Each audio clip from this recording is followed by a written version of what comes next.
জুলাই বিপ্লবে 2000 আমাদের ভাই বোনরা যে জীবন দিয়েছে, 40,000 আমাদের ভাই বোনরা যে গাজী হয়েছে, পঙ্গু হয়েছে শুধুমাত্র একটা নির্বাচনের জন্য, এটা আমাকে খুব হতাশ করেছে।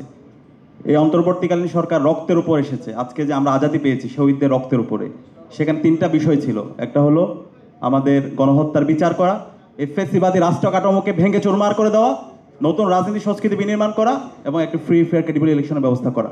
এগুলো যদি না করে আমরা যদি শুধুমাত্র নির্বাচন এবং নির্বাচনকে প্রায়োরিটি দিই, আলটিমেটলি আমরা আবার সেই ফেসিবাদের দিকে যাচ্ছি।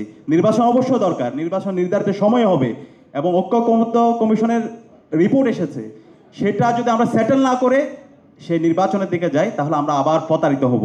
আমরা বিগত সময়ে অনেক বেশি প্রতারিত হয়েছি, আমাদের ট্রাস্ট ডেফিসিট তৈরি হয়েছে রাজনীতিবিদদের প্রতি। সে আস্থার সংকটগুলো যদি আমরা এখন অ্যাড্রেস না করে সে আবার যদি নির্বাচনে যাই, আলটিমেটলি এই দেশের মানুষের মুক্তি আসবে না। আমরা দেখতে পেয়েছি, এটা আমাদেরকে অবাক করেছে এবং কষ্ট দিয়েছে।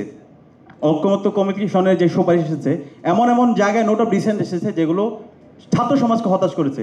স্বাধীন আমাদের হচ্ছে যে স্বাধীন কর্ম কমিশন পিএসসির ক্ষেত্রে আমরা দেখতে পেয়েছি 27তম বিসিএস এর কি অবস্থা, একটা কলেজ থেকে কিভাবে নিয়োগ হয়েছে। তো এইভাবে যদি আমরা এগুলো সেটেল না করি, আমরা যদি দুর্নীতি দমন কমিশনকে তাদেরকে ইন্ডিপেন্ডেন্ট না করতে পারি, তাদেরকে শক্তিশালী করতে না পারে, আলটিমেটলি কোনোটাই সাস্টেন করবে না।